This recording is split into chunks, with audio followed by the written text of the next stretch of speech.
अस्सलाम वालेकुम नाज़रीन, मैं हूँ रियाद आजिज और प्रोग्राम है एक्सक्लूसिव विद रियाद आजिज।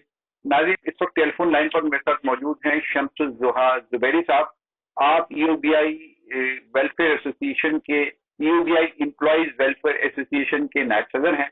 इनसे हम बात करते हैं ईओबीआई की परफॉर्मेंस पर। ये क्या इदारा है, किस तरह बेनिफिट देता है ये उन वर्कर्स को जो रिटायर हो जाते हैं, 60 साल की उम्र पूरी कर लेते हैं अपने किसी भी इदारे में, कैसे बेनिफिशियल हो सकता है। बहुत सारे लोग ऐसे हैं कि जिनको इस इदारे के बारे में मालूम ही नहीं है। वर्कर्स ऐसे हैं पाकिस्तान में, मैं समझता हूँ कि हजारों बल्कि लाखों की तादाद में ऐसे वर्कर्स हैं जिनको इस इदारे के बारे में इल्म ही नहीं है। और जो जिन इदारों में वो काम करते हैं वहाँ मालिकान इस इदारे में जो कंट्रीब्यूशन ड्यू है कानूनी तौर पर, वो कंट्रीब्यूशन भी नहीं देते हैं। लाखों ऐसे इदारे पाकिस्तान में मौजूद हैं कि जो कंट्रीब्यूशन नहीं देते हैं। सिर्फ चंद हजार इदारे पाकिस्तान में कंट्रीब्यूशन दे रहे हैं। इस सिलसिले में हम बात करते हैं। मेरे साथ मौजूद हैं शम्सुल ज़ोहा ज़ुबैरी साहब। अस्सलाम वालेकुम जनाब। वालेकुम अस्सलाम रियाज साहब, कैसे हैं आप? खैरियत से हैं? जी अल्लाह का नाम। ज़ुबैरी साहब फरमाइए, क्या इदारा है ये आपका, ये ईओबीआई, और क्या इसकी कारकर्दगी है, कैसे काम करता है? सर, इस सिलसिले में मैं आपसे रियाज साहब बस करूं कि ये ईओबीआई यानी employees old age benefit association, ये कायम हुआ था 1976 में, जब भुट्टो साहब की गवर्नमेंट थी। उस वक्त ये असेंबली एक्ट के तहत ये इदारा कायम किया गया था वर्कर्स की वेलफेयर के लिए। यानी सरकारी मुलाजिमीन को तो सरकारी पेंशन मिलती थी, लेकिन प्राइवेट इदारों के मुलाजिमीन को क्योंकि पेंशन नहीं मिलती थी, लिहाजा उनकी वेलफेयर के लिए ये इदारा कायम किया गया था कि जब वो 60 साल की उम्र को पहुंचे तो बुढ़ापा पेंशन उनको मिलती रहे।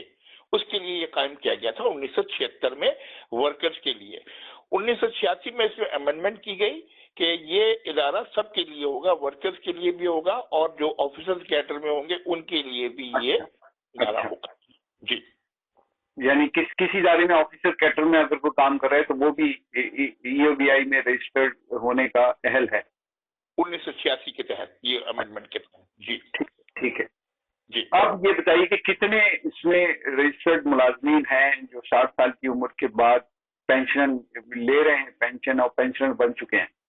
इसमें 3 तरह की पेंशन दी जाती है। एक तो वो बूढ़े मुलाजमीन जो 60 साल की उम्र को पहुंच गए और खवातीन 55 साल की उम्र को पहुंच जाए। अगर खवातीन भी जो वर्कर्स हैं वो 55 साल की उम्र, और जो मर्द मुलाजमीन है वो 60 साल की उम्र में, तो वो तकरीबन इस वक्त मिला के 5 लाख तकरीबन उनकी तादाद बनती है जो इस वक्त पेंशन ले रहे हैं, जिसमें वो बेवाएं भी शामिल है जिनके शौहर इंतकाल कर गए और उनकी जो फैमिली पेंशन है वो उनकी बेवाओं को ट्रांसफर हो गई। अच्छा, ये पेंशन भी सरकारी मुलाजमीन की तरह जो पेंशन होती है वो ट्रांसफर हो जाती है बच्चों को, ये पेंशन भी इसी तरह ट्रांसफर हो जाती है? जी, उनकी बेवा को ट्रांसफर हो जाती है। यानी बेटी अगर कोई गैर शादीशुदा है या बेवा, उनको जी, बेटी जो है, अगर बेटी गैर शादीशुदा है तो 18 साल की उम्र तक अगर पहुंच जाएगी तो उसको वो ट्रांसफर हो जाएगी। अगर माँ बाप अगर दोनों का इंतकाल हो जाए तो? जी, अगर दोनों का इंतकाल हो जाए तो जी, बिल्कुल बिल्कुल बिल्कुल बिल्कुल। ठीक है, तो मतलब वही सरकारी पेंशन वाला फार्मूला है ना? फार्मूला यही है, फार्मूला यही है। जी बिल्कुल बिल्कुल बिल्कुल। तो अब मुझे आप ये बताइए कि ये जो फार्मूला है इसके तहत 5 लाख आप कह रहे हैं कि मुलाजमीन को पेंशन मिल रही है, इसमें कितना खर्चा गवर्नमेंट का है? इस वक्त जो इन्होंने 1 जुलाई 2023 से जो पेंशन बढ़ाई है 8,500 से 10,000 की है। इनके मुताबिक तकरीबन 60 अरब रुपया सालाना इनको इसमें पेमेंट करनी पड़ रही है, गोया के 5 अरब रुपया माहाना। इसमें गवर्नमेंट का कितना कंट्रीब्यूशन? इसमें गवर्नमेंट का कोई कंट्रीब्यूशन नहीं है। 1995 में जो मैचिंग ग्रांट गवर्नमेंट देती थी वो 1995 में यानी तकरीबन 28 साल पहले ये खत्म कर दी गई थी। ये बड़े अफसोस की बात है। हमारा ये मुतालबा है फेडरल गवर्नमेंट से कि वो मैचिंग ग्रांट बहाल की जाए ताकि पेंशनर्स की पेंशन में खतरखा इजाफा मुमकिन हो सके। अच्छा, ये 10,000 तो ऐसी रकम है आज के दौर में कि वो तो काफी नहीं है। इवन पेंशनर के लिए हो, अगर वो पेंशनर है तो खुद अपना ही खर्चा पूरा नहीं कर सकेगा, बीवी का या अगर कोई उसकी गैर शादीशुदा बेटी है तो उसका खर्चा कैसे उठाएगा? वो तो मुमकिन ही नहीं है। इसमें इजाफे की क्या आपने किया, क्या आपका मुतालबा है, क्या स्ट्रेटेजी है आपकी, क्या आप मुतालबा करें गवर्नमेंट से? हमारा मुतालबा इनसे ये है कि ईओबीआई की पेंशन जो है वो जो मिनिमम वेज मुकर्रर की है गवर्नमेंट ने अब इस फाइनेंस बिल में 32,000, पहले 25,000 थी, उसके बराबर ये पेंशन होनी चाहिए। यानी ये भी यानी उनके लिए इतना काफी तो नहीं है। गवर्नमेंट के पेंशन तो 1-1 लाख पेंशन लेते हैं, उनकी तो पेंशन बेइंतहा होती है उनके सैलरी के लिहाज से, लेकिन ये पेंशन क्योंकि फिक्स है तो ये हमने इनको कहा है कि ये मिनिमम वेज के बराबर, यानी अब इस वक्त 32,000 हो गई है मिनिमम वेज, तो उसके बराबर होनी चाहिए।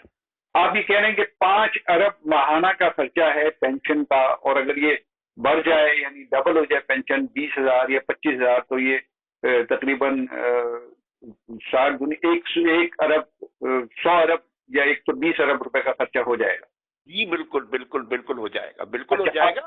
इनकम कितनी है, ये क्या ये वाहिद जरिया है यूबीआई का इनकम का कि उसको कंट्रीब्यूशन इदारों की तरफ से मिलता है, या इनकी जो इन्वेस्टमेंट है वहां से भी पैसा आता है आपके ख्याल में? नहीं, मैं आपसे अर्ज कर दूं कि एक तो इनको कंट्रीब्यूशन जो इदारों से मिलता है वो तकरीबन 40 अरब मिलता है। जो इन्होंने इनके पास लिक्विड फंड है वो इन्वेस्टमेंट किया हुआ है इन्होंने मुख्तलिफ गवर्नमेंट के आईपीबीज हैं और जो बिल्स हैं और जो सुकूक फंड है उसमें, और 25% इन्होंने स्टॉक मार्केट में भी इन्वेस्टमेंट की हुई है। अच्छा, स्टॉक मार्केट में भी इन्वेस्टमेंट है? जी, सब ये इनके रूल्स हैं। ये रूल्स हैं कि 50% इन्वेस्टमेंट होगी उसमें आईपीबीज में, 25% प्रॉपर्टी में होगी और 25% स्टॉक में होगी। तो स्टॉक में तो बड़ा पिछले दिनों लॉस हो गया था, डूब गया था पूरा स्टॉक, तो उसमें तो एनएलसी वाला एक स्कैंडल भी सामने आया था, आपको अगर याद हो तो। ये उसी तरह के तो मामला नहीं कि इनका भी पैसा डूब गया हो यूबीआई वालों? देखिए मैं आपसे करूँ, इस वक्त स्टॉक मार्केट जो है वो अपनी इंतहाई हद को छू रही है यार। आज है ना, लेकिन एक वक्त ऐसा भी तो आता है कि स्टॉक बिल्कुल बैठ जाता है, क्रैश कर जाती है मार्केट। वो तो देखिए वो तो फिर अप एंड डाउन तो चलता है, लेकिन इस वक्त जो है वो 58,000। मैं आपसे पूछ रहा हूँ इस दौरान यूबीआई को कोई लॉस हुआ है स्टॉक में? स्टॉक में तो मैं नहीं समझता कि इनको लॉस हुआ होगा। हाँ, एक प्रॉपर्टी का स्कैंडल इनका आया था कि एक जो चेयरमैन थे इनके रबर गोंदल साहब, उनके जमाने में 40 अरब रुपए का एक स्कैम जो अभी भी सुप्रीम कोर्ट में पेंडिंग है वो केस, कि उन्होंने वो सस्ती प्रॉपर्टीज महंगे दामों खरीद के ईओबीआई को नुकसान पहुंचाया था, जबकि ये वर्कर्स का फंड है और उसको उन्होंने ये अभी सुप्रीम कोर्ट में ये केस पेंडिंग है अभी। अच्छा, चले वापस आते हैं अपने सब्जेक्ट पे। ये बताइए कि कितने परसेंट एम्प्लॉयर्स इसमें कंट्रीब्यूट कर रहे हैं? सर मैं ये समझता हूं कि इस वक्त जो पाकिस्तान में जो मैंने आपसे रूल बताया कि जहां 10 मुलाजमीन होंगे जिस इदारे में, उनको रजिस्टर करवाना जरूरी है ईओबीआई में। लेकिन अगर वो उसी को आप ले लें, दुकानें हैं, फैक्ट्रीज हैं, ऑफिसेज हैं, तो हजारों के हिसाब से ऑफिसेज हमारे इदारे बनते हैं जिनको रजिस्टर करवाना चाहिए, लेकिन वो 5% जो उनकी कॉन्ट्रीब्यूशन है उसको बचाने के लिए वो रजिस्टर नहीं करवाते। और हमारी ईओबीआई के कुछ मुलाजमीन जो है वो उनसे मैं किसी पर बोहतान नहीं लगा रहा, लेकिन हकीकत यही है कि वो उनसे साथ बात करके और वो आ जाते हैं और वो रजिस्टर्ड नहीं होते इदारे। वो नहीं, तो वो इसमें आप बोहतान लगाने की बात ही नहीं, ये तो पाकिस्तान का कल्चर है सर।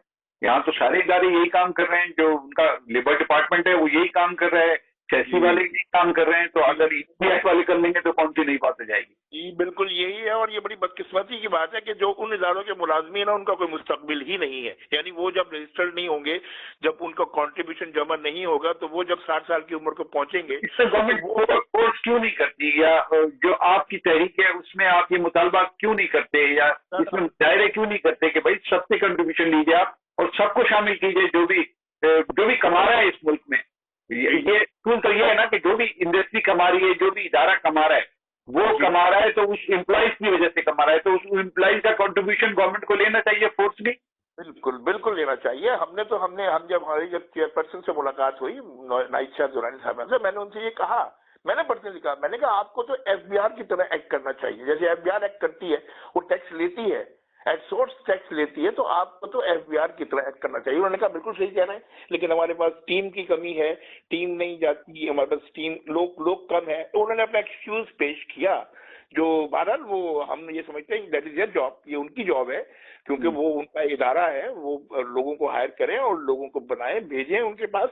और हम भी वॉलंटियरली इदारों में जाके उनकी यूनियंस को हम लोग आगाह कर रहे हैं के साथ आप अपने एम्प्लॉयर से पूछे कि आप रजिस्टर्ड हैं कि नहीं। ठीक तो है ना, ये हम भी मतलब हम देखिए ना, एक आदमी, एक दुकान है, उसमें दुकान में बड़ी बड़ी जो दुकानें हैं उसमें भी 12-15 लोग काम कर रहे हैं। कपड़े की दुकानें हैं बहुत बड़ी बड़ी, उसमें इतने लोग हैं, लेकिन उनको पता ही नहीं कि इस तरह का कोई इदारा है जहाँ वो बेनिफिट ले सकते हैं, जहाँ वो एम्प्लॉइज के तौर पर रजिस्टर करा सकते हैं अपने आप को। अच्छा, इसमें एक बात मुझे बताइए, क्या ऑप्शनल भी है कि अगर किसी के पास 3 एम्प्लॉइज हैं, 2 एम्प्लॉइज हैं, वो जाके अपने आप को रजिस्टर करा ले, वो उसका मालिक कोई खुदा तरस आदमी हो? वो इनके यहाँ एक रूल है कि 10 से कम पे नहीं करते रजिस्टर्ड, वो 10 से कम पे नहीं करते, ये रूल है इनका कि 10 से कम पे वो रजिस्टर्ड नहीं करते। इसमें कोई अमेंडमेंट को तब्दीली नहीं है कि पिछले दिनों सुप्रीम कोर्ट के अहकाम के बाद के आप कोई अभी तक इस सिलसिले में कोई अमेंडमेंट नहीं हुई है। अच्छा, ठीक। हमने इनसे कहा था कि 10 से कम करके 5 पे लाया जाए इसको, कि जहाँ 5 लोग हैं वो रजिस्टर्ड हो जाए, लेकिन इस सिलसिले में अभी हमारी इत्तला के मुताबिक कोई अमेंडमेंट नहीं है। आपकी इन्फॉर्मेशन नहीं है, आपकी इन्फॉर्मेशन नहीं है, ठीक है, चलिए मान लेते हैं आपकी बात। आगे बढ़ते हैं जनाब, ये बताइए कि अब इसमें जो एक बहुत बड़ा मसला 18वीं तरमीम के बाद आया और सिंध गवर्नमेंट मुसलसल ये मुतालबा करती है कि यूबीआई हमारे हवाले किया जाए, नहीं हमारा हिस्सा हमारे हवाले किया जाए, तो इसमें क्या राय है आपकी कि सिंध गवर्नमेंट क्यों मुतालबा ये कर रही है? सर, मैं आपसे अर्ज कर दूं कि जब एक्ट बना था तो ये वफाकी इदारा बनाया गया था, और वफाक के तहत इसमें तमाम, यानी इसमें जो स्टेक होल्डर्स हैं वो तमाम वफाक के नुमाइंदे जो हैं वो इसमें हैं, इदारों के नुमाइंदे। 18वीं तरमीम के बाद तो हैंगिंग पोजीशन में आ गया था ना, ये पता ही नहीं चल रहा था कि सूबे कैसे जाएंगे इसमें और वफाक कैसे एक्ट करेगा, वो तो 18वीं तरमीम के फौरन, लेकिन उसके बाद गालिबन सुप्रीम कोर्ट ने कोई एतमाद जारी किए थे। जी बिल्कुल बिल्कुल, ये सिंध गवर्नमेंट का सिर्फ मुतालबा है, बाकी 3 सूबों का मुतालबा नहीं है, ये सिर्फ सिंध हुकूमत का ये मुतालबा है कि जी ये क्योंकि हमारे ही सूबे से कंट्रीब्यूशन जाता है, लिहाजा ये हमारे हवाले किया जाए। अब उन बहरहाल सिंध गवर्नमेंट की नजरें जो हैं वो इनके एसेट्स पे है, इनकी प्रॉपर्टीज पे है, तो उस लिहाज से वो, तो सुप्रीम कोर्ट इस पे अपना वर्डिक्ट दे चुकी है। सुप्रीम कोर्ट ये कह चुकी है कि नहीं, ये वफाकी इदारा है, सालाना अर्निंग कंट्रीब्यूशन के अलावा कितनी है यूबीआई? मैं आपसे अर्ज कर रहा हूं कि इसकी इस वक्त जो कंट्रीब्यूशन इनके मुताबिक 40 अरब रुपए सालाना आ रही है, कंट्रीब्यूशन 40 अरब रुपए सालाना है, जबकि जो इन्होंने इन्वेस्टमेंट की हुई है उसकी इनकम 60 से 70 अरब रुपया है। हमने ये डॉक्यूमेंटेड बात कर रहे हैं आप, ये इसके हवाले से कोई दस्तावेजी सबूत मौजूद है आपका?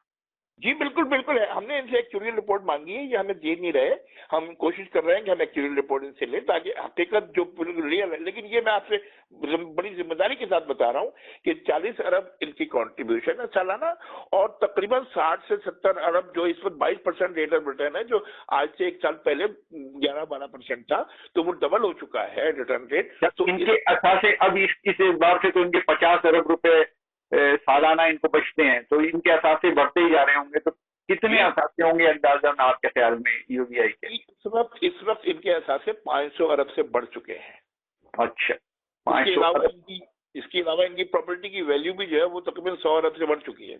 अच्छा, तो इतनी ह्यूज अमाउंट फिर ये क्यों लेतोलाल से काम लेते हैं? और एक साहब हैं यूबीआई के साबिक पीआरओ, तो ये कहते फिरते हैं कि अगर 10,000 से ऊपर कर दी गई पेंशन तो फिर बड़े मसले हो जाएंगे, फंड्स कम हो जाएंगे, इस तरह की वो बातें करते हैं, तो वो क्यों करते हैं इस तरह की बात? ये बड़े मेरे लिए काबिल एहतराम है, लेकिन बड़े अफसोस की बात है कि वो मायूसी फैला रहे हैं पेंशन में कि पेंशनर अपने हक के लिए आवाज बुलंद ना कर सके, जबकि वो यूनियन की डिमांड जो आई है, ईओबीआई की जो एम्प्लॉइज यूनियन है, उन्होंने अपने लिए जो चार्टर ऑफ डिमांड दिया है वो कहीं ज्यादा दिया है, और उसमें सिंपल सा फार्मूला नहीं है ना कि अगर इन्वेस्टमेंट है ईओबीआई की, पहले अगर उसको मिसाल के तौर पे 10 अरब मिलते थे उससे, तो अब उसको आज के महंगाई के दौर के हिसाब से उसी एतबार से उनकी इनकम में भी इजाफा हुआ है, तो वो 50 अरब हो गए होंगे, 60 अरब हो गए होंगे। मैं एक मिसाल दे रहा हूँ, तो ये बात अगर कह रहा है कोई कि उनके असासे कम हो जाएंगे या उनकी